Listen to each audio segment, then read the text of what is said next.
मागे सुद्धा अनेक प्रश्नाच्या संदर्भात साताऱ्यामध्ये त्या पक्षाच्या असलेल्या महाविकास आघाडीतल्या लोकांनी आंदोलनं केलेली आहेत. त्यामध्ये आमच्याकडे शिवसेना आहे, मनसे आहे, काँग्रेस आहे, राष्ट्रवादी शरदचंद्रजी पवार साहेब त्यांचा पक्ष आहे, त्याच्यानंतर महादेव जानकरांचा पक्ष आहे.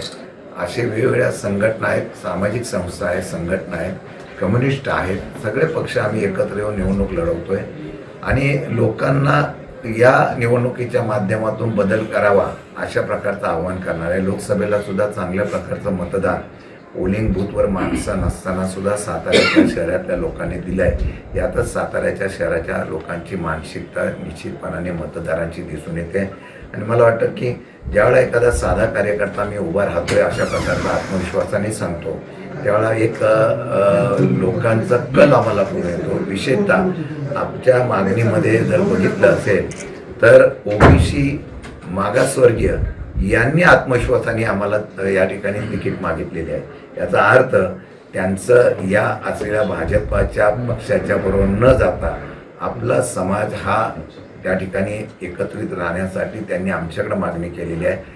मराठा समाजाच्या लोकांनी मागणी केलेली आहे. सर्व समाजाच्या लोकांची मागणी होते. त्यामध्ये आम्ही निवडणूक निघणार आणि लढणार ही भूमिका आहे. निवडणुकीचा निकाल काय लागेल याच्यापेक्षा निवडणूक लढवण्याची भूमिका घेणं गरजेचं आहे. बरेच लोक म्हणाले सातारा जिल्ह्यामध्ये आता राष्ट्रवादी शरदचंद्रजी पवार पक्ष हा संपलेला आहे. मला वाटतं की ही निवडणूक कार्यकर्त्याची 8 ते 9 वर्षानंतर येते. यातून पार्टी उभी राहते, कार्यकर्ता उभा राहतो. आता माझं आव्हान आहे की ज्या तरुणांना किंवा ज्यांना वाटत असेल की मला राजकीय सामाजिक क्षेत्रात काम करायचं आहे आणि धाडसाने काम करायचं आहे त्याला पक्ष म्हणून आम्ही निश्चितपणाने संधी देतो. आणि मी खात्रीपूर्वक सांगतो की जिथं आम्ही मुलाखती घेतोय सगळीकडे पॅनल उभं राहील. अख्ख्या जिल्ह्यामध्ये जिथं नगरपालिका नगर परिषद आहे, नगरपंचायत आहे, तिथं सगळीकडे पॅनल उभं राहील अशा प्रकारची परिस्थिती आहे. काही ठिकाणी आम्ही भाजप सोडून सगळीकडे आघाडी करण्याची भूमिका घेतलेली आहे. त्याच्याबद्दल स्थानिक पातळीवर त्या चर्चा झालेल्या आहेत आणि मला वाटतं की तशा चर्चा पूर्ण होऊन एकमताने आम्ही पॅनल सगळीकडे उभे करू. एक वाक्यता कुठेही दिसत नाहीये महायुतीच्या जे तिन्ही पक्ष आहेत त्याच्यामध्ये. त्याचा किती फायदा तुम्हाला प्रत्येक ठिकाणी होईल काय वाटतं? मी त्यांच्या पक्षाच्या बद्दल बोलणार नाही. आमच्या पद्धत एक वाक्यता आणण्यासाठी मी आता 2 दिवस तर ठोकून आहे आणि मला वाटतं सगळेजण आमचे शिवसेना असेल, उभाटा असेल, मनसे असेल, काँग्रेस असेल, आम्ही एकत्रित बसून निर्णय घेतोय.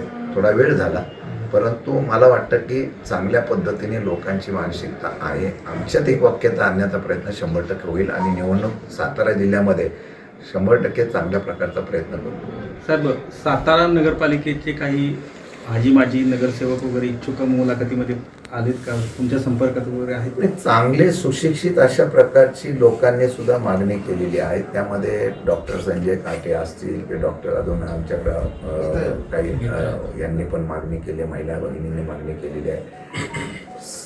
सामाजिक चळवळीमध्ये काम करणाऱ्या मागासवर्गीय आणि ओबीसी आमच्या तरुणांनी मागणी केलेली आहे. तो विश्वास आमच्यावर दाखवलेला आहे आणि मला वाटतं अजून शेवटच्या क्षणापर्यंत काय घडेल मी आज सांगणार नाही. परंतु बरेच लोक इच्छुक नगराध्यक्षापासून बरेच आहेत.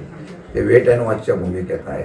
काय घडामोडी घडत आहेत हे बघून ते आमच्याकडं संपर्कात आहेत, येतील असा मला विश्वास आहे.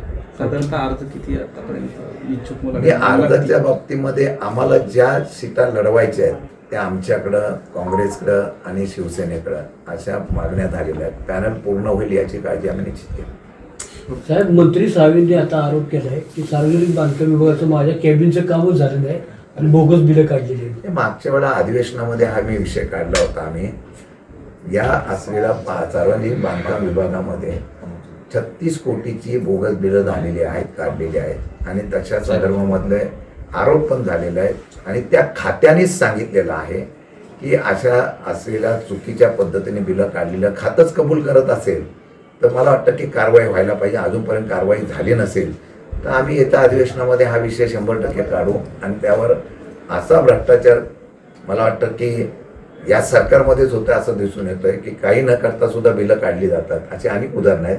परंतु तशा झालेल्या चुकीच्या बद्दल कारवाई झाली नसेल, चौकशी झाली नसेल, मला वाटतं चौकशी रिपोर्टमध्ये सुद्धा ते नावं आलेली आहेत की अशा प्रकारचं झालेलं आहे तर कारवाई केली पाहिजे अशी भूमिका आम्ही मांडणार आहोत. साहेब, निवडणुका सुरू झाल्यात आणि आता पक्षाला गळतीची सुरुवात झाली आहे.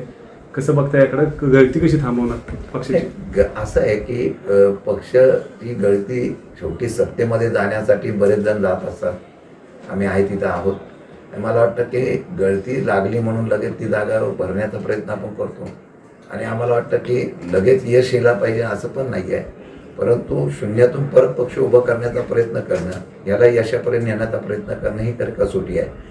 मला वाटतं गळती जरी झाली, तिकडं गर्दी झालेली आहे, आता तिकडच्या गळतीची मी वाट बघतो.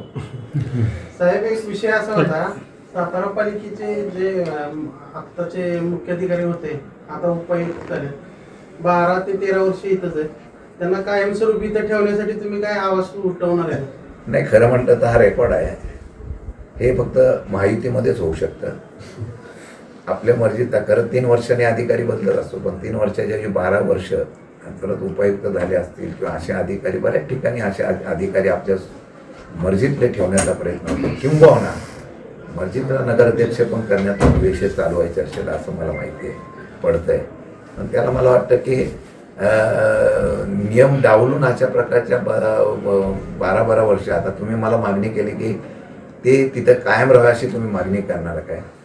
आमचं नगरपालिकेच्या निवडणुकीच्या मध्ये नगराध्यक्ष आणि आमची सत्ता जर आली तर 100% त्याच्याबद्दल काय पूर्वी झालेलं आहे त्याची माहिती घेऊन आम्ही उलट काय चुकीचं झालं तर त्याच्या आवड. साहेब, फलटण नगरपालिकेचा आपली भूमिका काय राहणार आहे? नाही, आता आम्ही इंटरव्ह्यू घेतला फलटण नगरपालिकेबद्दल. आम्ही इंटरव्ह्यू स्वतंत्र पॅनल किती उमेदवार होतं त्यापेक्षा उमेदवार उभं करण्याच्या बाबतीमधली भूमिका आम्ही घेतलेली आहे. आणि त्यातून जेवढे उमेदवार सगळीकडे उभे राहतील तेवढ्यांना उभं करणार. साहेब, स्थानिक पातळीवर दोन्ही राष्ट्रवादी एकत्रित येऊन निवडणुका लढवणार अशी चर्चा आहे. जिल्ह्यात काय तसा प्रयोग होणार आहे? आता स्थानिक पातळीवर मसवड असेल, बाकीच्या बऱ्याच ठिकाणी त्या ठिकाणी चर्चा झालेल्या आहेत. तिथे आपण दोन्ही राष्ट्रवादी एकत्र येऊन लढवण्याच्या संदर्भातली भूमिका घेतलेली आहे. जिथे आम्हाला चर्चेला येतील तिथे आम्ही त्यांना सर्वांना बरोबर घेण्याचा प्रयत्न भाजप सोडून करतोय. जिथे चर्चेला येणार नाही तिथे आम्ही ताकदीने उतरणार. मगाशी तुम्ही एक महत्वाचं वाक्य बोलला की भाजप सोडून बाकी तुम्ही इतरांशी तुम्ही हे करता, म्हणजे शिवसेनेशी सुद्धा तुमची हे चालू आहे, बोलणी चालू आहे. जिथे जिथे आम्हाला वाटेल की भाजपला सत्तेपासून बाजूला करायचं तिथे आम्ही सगळ्यांना बरोबर घेऊन जाण्याची भूमिका घेते. कारण तसा प्रतिसाद आणि समोरून जर तशा प्रकारची मागणी आली तर आम्ही त्याला सकारात्मक चर्चा करण्याच्या बाबतीमधली भूमिका घेतलेली आहे. आता सातारा शहरात दोन्ही राजेंना विरुद्ध दंड ठोपटणार. सातारा शहरात दोन्ही राजेंना विरुद्ध दंड ठोपटणार सांगतात.